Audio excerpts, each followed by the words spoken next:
We are what we would term kaitiaki, guardians for the future generation.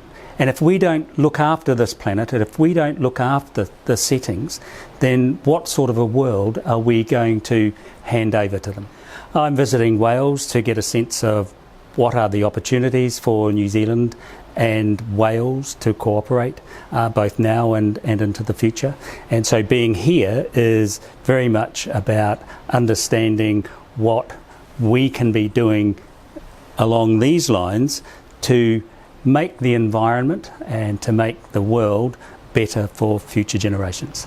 It's one thing to read something, to read notes, but it's something else to come along and be briefed about the detail and to find out how much work we are doing together in this space, how much more we could do, and equally, the sorts of things that are important for today's generation in terms of decisions that they make for tomorrow's generation.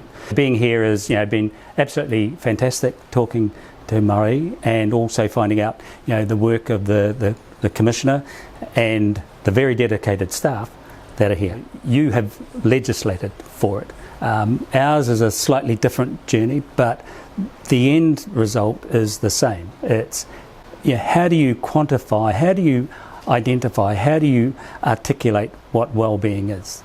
How do you show that there is something about economic progress and success and sharing it? And all of these things I think are important for us to be aware of. And for me, I would rather be in the basket of this is the right thing to do, that's why we're doing it, not being compelled to do it. And I suspect that is what is happening here, because sometimes you do need to give people a little bit of a nudge to get across the line.